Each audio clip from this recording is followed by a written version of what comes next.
Hola, I'm Sara Torrelles. I'm the Global Partnerships Advisor at Saferworld, and I'm sitting here with my colleague Susana Klien, who is Saferworld CEO. We're going to have a conversation about Saferworld's approach to working in partnership and how we stand in solidarity with civil society organizations.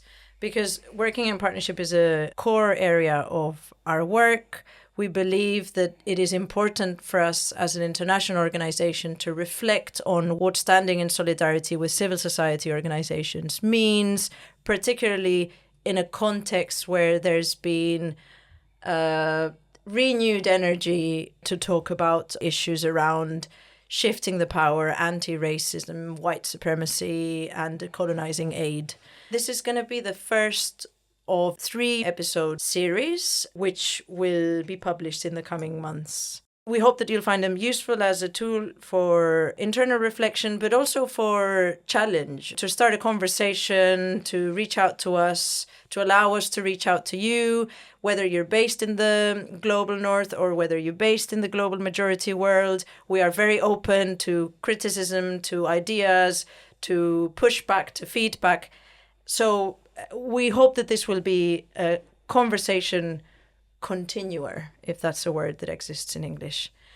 I'd like to start with a disclaimer from the beginning that many of you that are listening will hopefully agree on. So we want to acknowledge that the calls to shift the power to organizations based in the majority world and to dismantle the racist and colonial structures that exist in the aid system is a struggle that is decades old and has been led by civil society in the majority world for decades. So we are very late, we as in INGOs, mainly because we chose to ignore those calls to action, as doing so has benefited us for many decades too. We're trying to do our best at Saferworld as an organization to catch up on this. We're aware that we're not there yet, but we are trying hard. And we work within the knowledge that we have a lot more to account for. We're opening up the space today with Susana. Hola, Susana. Hola, Sara. Bien, gracias. Susana, can we start by saying what is Saferworld? What does Saferworld do? Okay, Saferworld is an organization, it's a peacebuilding organization that works in solidarity and in partnership with civil society and communities in places affected by conflict. And we work collectively to address root causes of conflict and injustice and build peace. We also support the voices, experiences, views, perspectives of people living in conflict to influence changes at the policy level, to bring out systemic change, and we do research and analysis as well collectively with our partners to improve local, national, international policies in terms of building peace. Thank you, gracias. So we'll jump into the first kind of topic that we want to discuss. We know that there is a renewed energy in the sector with conversations ongoing around decolonizing aid, around colonial and racist practices, about how white supremacy has permeated the system. And also that has sparked conversations around what we need to do to challenge, dismantle, or stop reinforcing those dynamics. So in the context of all these conversations, solidarity seems to be a central part of reimagining the sector. So I'd like to start, Susana, by asking you, what does solidarity mean to you? Well, that's a very big question. I mean, when I think about solidarity, I always think about that shared sense of anger against injustice. There's something very deep in terms of collectiveness and feelings of shared struggles. And probably because I come from Latin America, where solidarity has been a key feature in social justice work and peacebuilding work. I'm very passionate about that. How would you describe solidarity in practice? It's very difficult. I always think in Paulo Freire, for instance. Many Latin Americans and many other people who are not Latin Americans go back to Paulo Freire and his work. When he talked about how when you engage and thinking how to radically change the world, what's your role on that, and how you don't have to feel that you are owner or proprietor of the history of other people, neither you are their as a liberator of the oppressor. You are there to fight at their side. And there's something around solidarity very rooted there. And this is how I see it. You work with others in a collectiveness against injustice, where you, in practice, have to understand the different positionalities of where you are, how, in terms of the privileges and accesses that you may have or each may have, how you have to work together to support those in other places, in the case of NGOs, to fight injustice and build peace. The practice is difficult. What does it mean in practice? Starts with things operational. I don't know. It's from, who basically has the decision on a project. What does it mean when you don't have a project? What's your relationship with the partners and those organizations?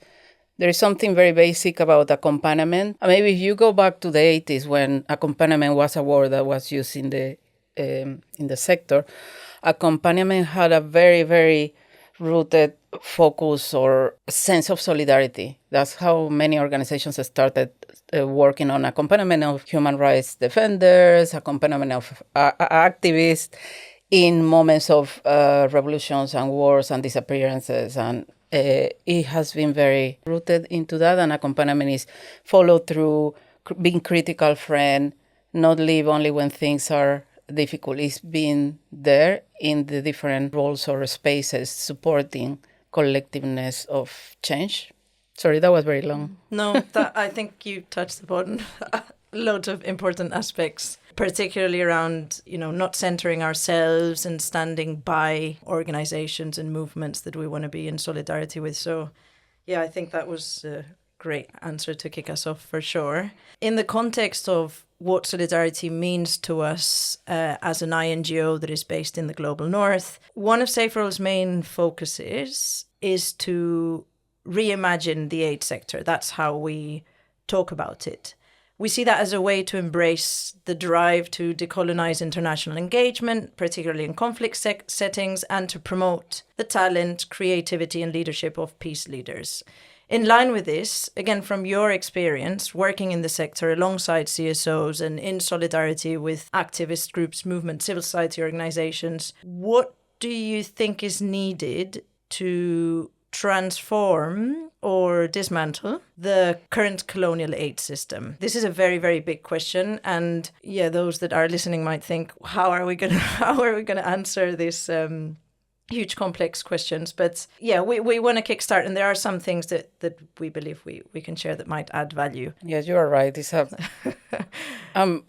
a massive question. There are two layers. One is obviously the international system and rules and how the sector should be transforming, rooted in principles of solidarity, of who needs to lead the work, where voices count, where resources go. There are many issues around that. And I think because those sometimes seem so big and complex, people focus on that rather than focusing on the thing that you could do in terms of rethinking your own role and the changes that you could start enacting and pushing to basically decolonize or yourself as an organization. And I know that the word decolonizing sometimes seems very alien. In Latin America, we talk more about imperialism, and it's around basically ideas and, white supremacy and whose voice counts and where decisions are made and things around that. And the subtleties of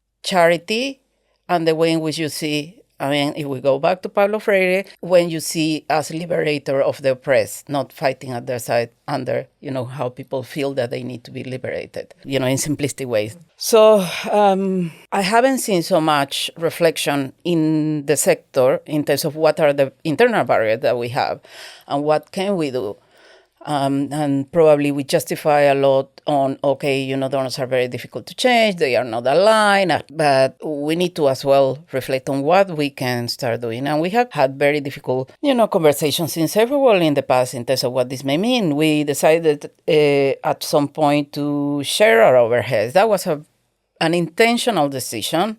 I can tell you it wasn't very popular with the director of finance. There are at that point, and there are reasons, but we felt that you can't politically talk about shifting power and doing this call for better overhead and recovery and all that, when actually the organizations you are working with don't have any possibility of building unrestricted funding, and it's not through basically paying for a part of the office, or they don't have resources to navigate the challenges of changes in the context of people going on maternity, paternity leave.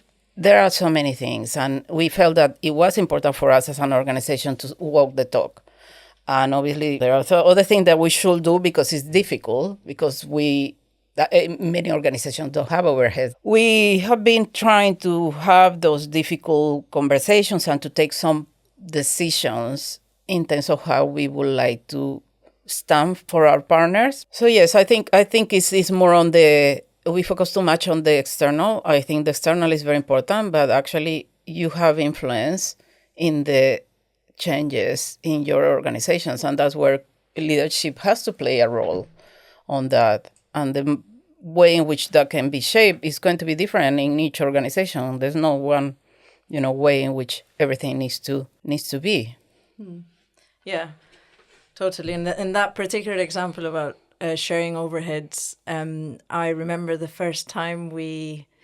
of the first times we explained that we changed our policy to one of our partners, and we said, okay, from now on, we want to share the overheads in this particular way. This is part of our kind of internal change. And this is just an example to illustrate how the dynamics in the sector have been operating for decades.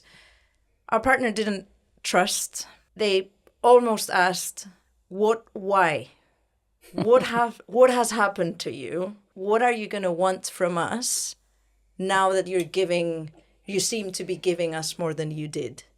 So their reaction was one of immediate mistrust from the beginning, which was surprising. It didn't happen with all our partners, but I just distinctly remember this example that made me think, it's not just what we do or what changes we implement. It's also how we follow through with it. It's not enough to say we're going to do this. This is the change that we've implemented. It's then how do you sustain it? How do you keep working at it to build a different type of relationship that is based on solidarity, on standing by each other, on being peers rather than building transactional relationships. And so I'm personally quite proud of that change that we made internally. And as you said, it doesn't come without challenges, but I think it's working well so far. It has challenges. It has challenges in terms of organizational sustainability. Certainly, the issue, for instance, of sharing overheads. I think one of the things that is true, and we have to acknowledge, is that the system, again, we talk about the aid system, is not necessarily, or the way in which funding goes and the way in which everyone in the system works is not conducive for quality partnerships. Obviously, we need to change the system, but at the moment, while that change and we all collectively push for certain changes, you are constantly running and trying to get resources for this and not allowing you to do a proper participatory, collective design of a project, where actually the partners should be designing the project and then telling us. But there is something in all this messiness and in complex process that is important to mention, which is the accompaniment and the solidarity, because we have heard from partners that even if it's a relationship of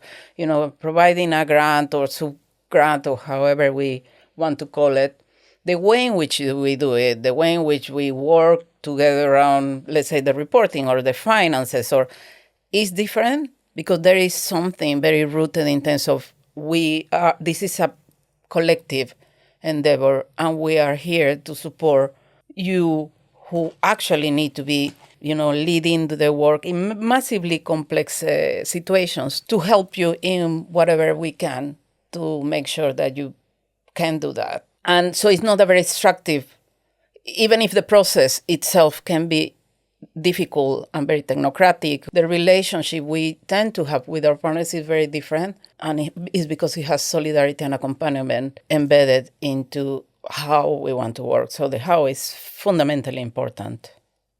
Yeah, I completely agree.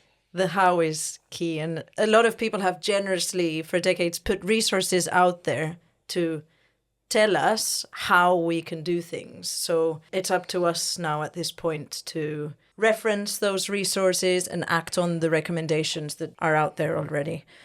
I think it goes more than, it's not only around resources and people reading a guidance, or there is something really, really important in terms of the culture of the organization. If it's a culture where basically we see the others as people who don't have any agency and we have to be supporting in those terms, and we have to, it's like the white sabrism again, what Freire always mentioned, that you feel that you own the history and you feel that you are there to support others, to liberate. There is something really important in terms of the organizational culture, because people need to walk the values, and the values of solidarity, and the values of seeing the humility of seeing the other people's struggles, and how you are there to support, and you are not the center of that. It goes beyond. You can I'm particularly a little bit cynical sometimes in terms of how much you can, in guidance or papers, influence thinking that sometimes is very embedded in people and in the system, because at the end, people go from one organization sometimes to other, and so it's difficult. I always remember when I went to South Sudan the first time with Saferworld, that was years ago when I was director of international programs. And we started the session with people saying why they were working in Saferworld.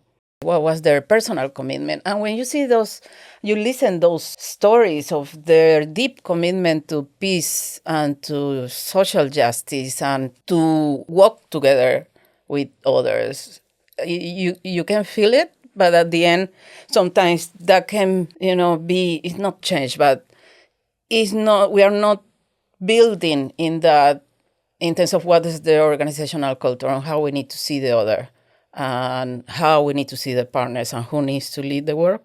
Yeah, that is super useful. And it just made me think about a paper or like a resource that I hope that many of the people listening have read before, but it's called White Supremacy Culture by Tema Okun, and we're talking about organizational culture. That's why it came to mind. It's an old. I mean, it's almost 20 years old. But it is touching upon all the things that you mentioned, Susana, like the importance of organizational culture, the checking ourselves. Why are we doing the things that we are doing? And what are the things that we're doing internally that are posing barriers to us advancing on kind of the objectives that we set up as an organization? Because I agree with you, and I'm one of the people that writes that internal guidance and keeps banging on, like, you have to reference this partnership approach that we've written down.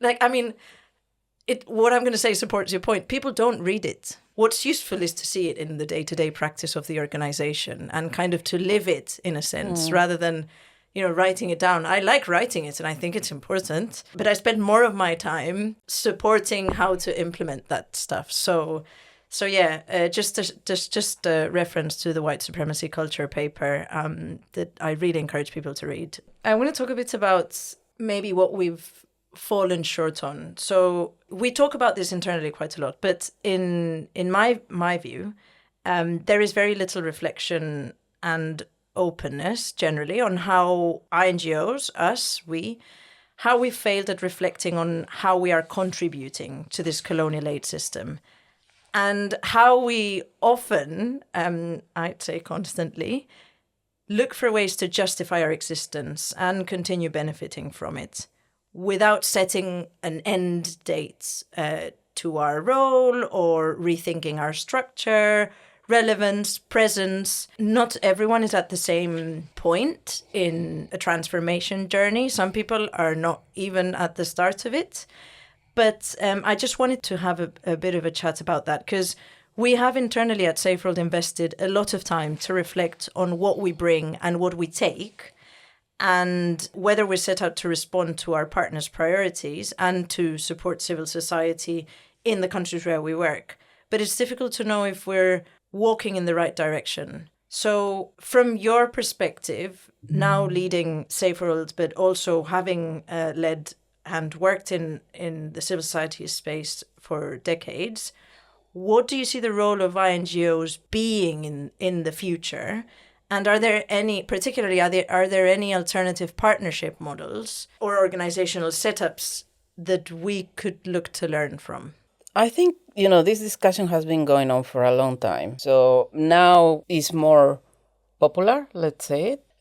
And you can see some organizations changing models and rethinking where decisions need to be made. I'm not really sure if it's more around tinkering around the edges than radical change. Not many organizations are, as far as I have seen, are thinking in a more radical change. Everyone talks about, the future of the INGOs is probably being conveners and being connectors and being cross-learning.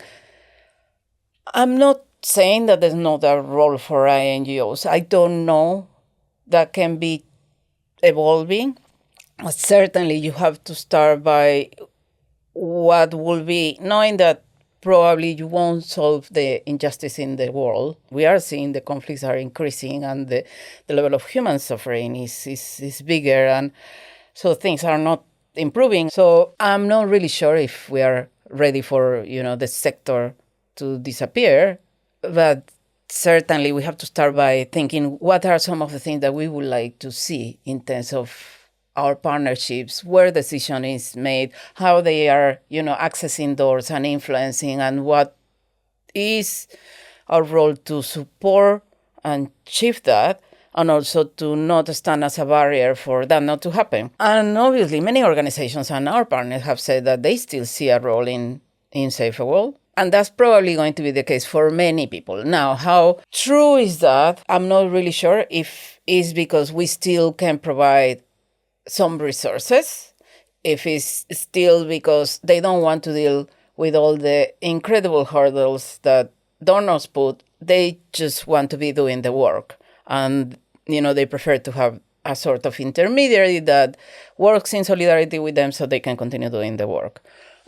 Or is because a radical rethinking of what could be the future has not, been part of the conversation. So I don't know. There are many different roles. Change is going to be different for every single organization, but certainly we need to start by thinking in the possibilities of radical change, and then, work backwards. And that may mean that in the future we may not exist. I don't think anyone or most organizations can see a future where they don't exist.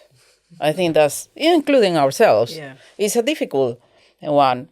But what could be some of the things that could happen? People say that they still need to access to Western governments, so there are links around advocacy. I think that our partners value a lot is the possibilities of learning from others. Not learning from, in general, obviously. Yeah. They may say sometimes yes, but learning from other partners, the Sudan partners, learning from the Yemen partners, on what is it to continue working on resourcing initiatives at moments of massive conflict, and how they can support each other rebuilding or contributing to rebuild the social fabric while change at political level happens. So is the role of, in the future of organizations like us to be supporting those spaces? Maybe. Or is it that there needs to be a regional or other, southern-based organizations that need to do that? So I think there are a lot of questions. I don't have a lot of answers on, what could be, but I think we have to think in radical possibilities, at least. I totally agree on being or thinking a bit more radically and creatively about what the sector could look like. So there is the kind of side of working ourselves out of the job that I'm sure many people are familiar with the concept, kind of the idea of exit strategies and end date as I framed it at the beginning. But there is also a bit of centering ourselves in that, depending on how you frame it. So, and I'm saying this because we have spoken to every single one of our partners as part of a big internal organizational process that we conducted. And we asked this exact question. Do you see a role for Saferworld in the country where you work? And there wasn't one partner that said they didn't. However, they did specify on what type of engagement would be valuable for them in the particular context. And I mean, I must say that, this was 3 years ago now. So some of the contexts have changed dramatically since then. But this is just to say that even if we rethink our role or work ourselves out of the job or however radical we want to be, it will look different in each context. As you were saying, in some cases it might be that our presence provides opportunities for some civil society organizations to engage with donors or other important actors or to conduct their work safely. Because there's also the element of, fortunately or unfortunately, our presence also being kind of a way to allow civil society organizations to do radical work in the background, quote unquote. And that applies to some of the contexts where Saferworld works and has been said to us by our partners directly.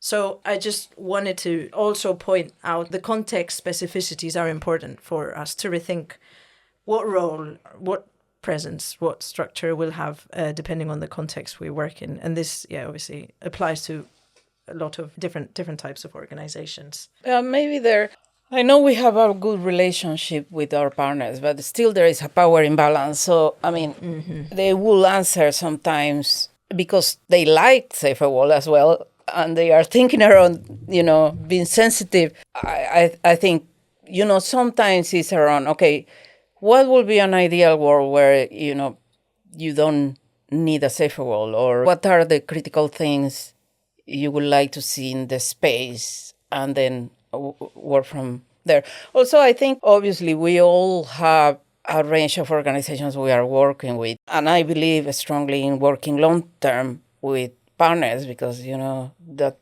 thing of coming and going, I mean, there's no solidarity there. And political change, building peace, social change is a long walk.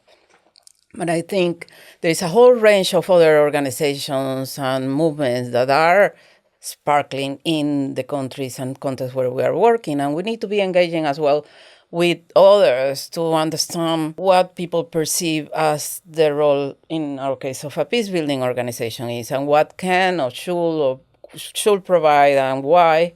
Because, as you are saying, is contextual in some cases. It's still access to resources because the resources are, despite all the commitments to localization and shifting power and all that, many funders are still not funding and won't be funding directly civil society organizations in many of the countries, which means that they can't access. So they will prefer an organization that has a proper accompaniment approach and solidarity to work with rather than, in other cases, other organizations that can be more extractive and technocratic.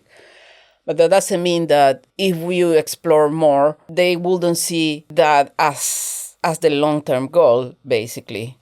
So, there are many layers, and it will depend, as you are saying, of the context. The issue of support or solidarity in terms of the challenges or the dangers of the type of work we support our partners to do in very difficult contexts, and is supporting change to build peace, is around political transformation, is very sensitive. And certainly having the backup of an organization like us provides as well some reassurance that if something happens, we will be there. So yes, I mean, I understand. I agree with what you are saying. I think probably we need as well more radical reimagining possibilities, conversations as well with our partners and others in the sphere on what could be the role.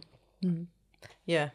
No, it's an important point because you're right. There is the power dynamic there cannot be ignored. We would have to change the way the world works and dismantle the system completely to make those power dynamics disappear. But I think it can be done. We've taken small steps, but it is complex, as we're saying. It has loads of layers. It comes with difficult conversations and processes, but it is possible. So it's time for us to have those conversations to envision a bit of a more radical, more politically driven sector. Now that we've been talking about radical change and we operate within a specific environment, we're not the only ones that put constraints on ourselves. We also have those who pay for our work. And we know how challenging the current environment is for organizations like ours, and even more so for civil society organizations to access funding. And the future is not looking promising. Aid cuts are increasing, there are access constraints, and that is leading us to work a bit more collectively and kind of come together. So in the current context and how particularly funding dynamics are changing and becoming more challenging, how do you think these changes can affect positively or negatively the power dynamics between INGOs and national civil society organizations? So particularly if we focus our efforts on trying to support civil society so that they can access funding directly, with the objective of potentially working ourselves out of the job or finding a very different role for ourselves. Do you think the challenging funding environment is an opportunity to push a change in those power dynamics that is a bit more radical?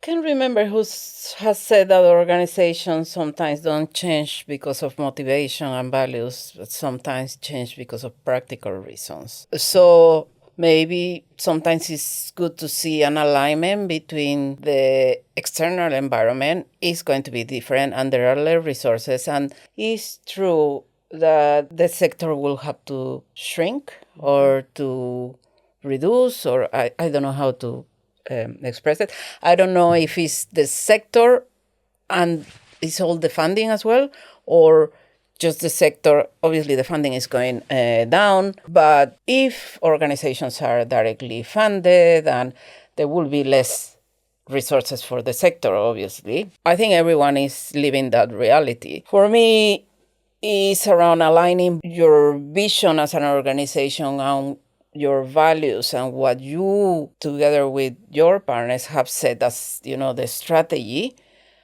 And perhaps due to the challenges financially, or you may have to accelerate some of those changes. And I think this is the position where many organizations may be. So you either change because of your values and your commitment, or you also change because you don't have many other options. I don't know if in some cases that change means only shrinking, but still decision-making is still here. So it depends on how you embrace that. What I have to say is that going through processes of organizational change and rethinking and remodeling and requires resources. I mean, if we think at Saferworld, we would like to continue having so many of those conversations with actions, because obviously as an organization, we like to discuss and analyze and share opinions and exchange opinions and debate. And it has been always a very interesting and healthy organization because of that. But going through these processes at the moment where we are supporting partners in Sudan, in Somalia, in Yemen, in all the countries where we are working, and the type of issues our partners and the communities we're aiming to serve are living with: constant war, droughts, conflict, bombs, everything is urgent. So it's like a dilemma on how you create some space to actually be more intentional and responsible with whatever change you are going to need to make, either because of values, motivation, or because of needs, or because of both. It's very difficult to have time to properly have these conversations and do a lot of the work that needs to be done around the remodeling, which involves, financial projections and also rethinking of roles and responsibilities and where those capacities need to be shifted. And so, yeah. Yeah, and you mentioned that privilege as... We have been very privileged, and I think this applies to many of other INGOs, that we've had a lot of time and resources to reflect on what we do, what we want to do, how we want to do it. But perhaps we haven't used that time as efficiently as we could have. I'm saying this because sometimes, more often than not, we're pushed to changes because of a critical financial situation. And I think it's important for us to remember that we have had time and resources. We've had a lot of reflection, internal conversations with our partners, without our partners, but we haven't done the kind of next step of acting on it. But we're at a different point right now as an organization. The funding situation is different. The people we work with are different. The partners we work with, most of them are the same, but the relationship has evolved over the years. So we are at a different point where we want to go into this very deep organizational change reflection with our partners, because we as an organization have partnerships at the core of our work. But the decisions that we make as an organization and the changes that we want to make have to be influenced by the civil society organizations that we work with and we stand alongside. That is also, if they're interested, because that's another thing, maybe they're not interested and they don't care. So the assumption that they care is also maybe a conversation for another day. But for those organizations that believe in Saferworld as an important actor in the peace building field, I know that they would value being part of this process. And for that, they and us obviously need resources. We've done that before with resources that have been available to us. But I think, it's a different time now. And if we have a vision, or if we at some point work towards a vision of a future where our role is significantly changed or transformed, and from a personal perspective, significantly reduced, then some of that learning or practical experience has to be shared with partners that will in turn themselves go through similar organizational processes. And I say organizational, it might be a group, it might be, a kind of a community, but the dynamics of a group, whether you're structured as an organization or as a group, are similar. So kind of the thought process that you have to go through is similar. All this to say that it is investing in these types of organizational change processes also has a long-term positive effect in how civil society will operate, or it also has a benefit for civil society, in my opinion, in the future. It does. But I think, we are facing the reality where the organizational change will need to happen, and the sector-wide change needs to happen. As we were saying, there's less resources, shifts in donor priorities. Also, if the commitment to resource local organizations and locally led responses and all those commitments that are in many different donors' priorities, take place, there will be less resources. So we have to do that thinking without resources. It's like our partners, they do the work without our support. And if COVID showed us something, is that, people responded to many multiple needs as they could because of their commitment. And we have to go back perhaps to some of that, which may involve unlearning certain things that we have learned. In terms of the urgency takes priority over the important always. And you are constantly having to prioritize based on the urgent things that you need to resolve. And creating time probably will need to be prioritized as well.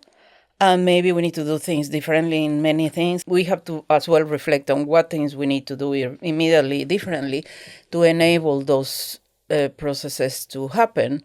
And particularly in terms of engaging with partners. And partners are going to be the ones that actually need more resources to engage because they are on the front line of doing the work. And when you are seeing the level of need and the level of injustice, and I don't think, most of those organizations will say, yes, okay, let's spend 5 days or 1 day in thinking, how Saferworld should be working in the future. I think that's ludicrous. Yeah.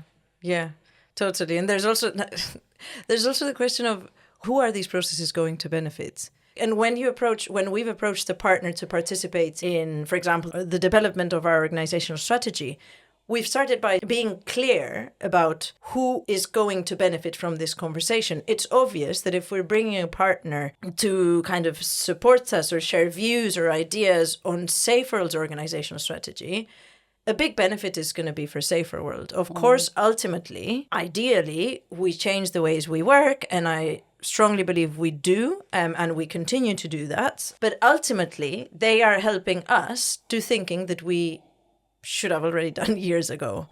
So I think it's also for us as an INGO to reflect on when we invite partners to a conversation with donors, for example, or when we bring partners, civil society partners, to these processes, to be clear on what is in it for them in this. So what are they going to get out of participating in this meeting or being part of this process, etc. This is just kind of an important point to make, because you're right that there's something as well on how much you benefit from people's thinking, particularly people of color thinking, without researching that. That happens as well in the UK when migrant and refugee organizations are, invited, or people who are talking about diversity and inclusion from lived experiences are invited to talk to organizations, and it's never compensated. And that's like a part of the system of how you benefit from all those ideas and work all the time, and you're never resourcing that. Yeah. We've covered a lot of very, very big, important topics that can't be, we're not going to solve anything. We're not even the right people to do that. But we just wanted to touch upon some of these important issues for us at Saferworld and reflect a bit more collectively. Hopefully, people who are listening to this episode will find the conversation interesting, engage with us in different ways. We are always keen to hear what others are doing, to share our ideas, what's worked, what hasn't worked, to connect people if we can play that role. Maybe if I can say something just before we finish, Of is course. that there is people learn sometimes more from what hasn't worked. And I don't think we are the only ones having this conversation. There's a big concern in terms of failure and how that may be perceived by individual supporters and donors. But if we don't have these honest conversations in terms of what are some of the struggles and the challenges and the things that we really want to support in terms of organizational change and partnership and solidarity, if we are not open about that and start having those spaces, it will, not going to help us move, because I'm really sure that there are a lot of people in many organizations trying to think on, from an anti-racist point of lens, or from the colonizing points of lens, or from different approaches, how to basically shift some of the things that we are discussing. Yeah, totally. So thank you very much. We will be putting out the second part of this 3-episode miniseries very soon. Thank you, Susana, for sharing your knowledge, your experience, and for being so honest. Welcome. Thank you very much, and thanks for listening.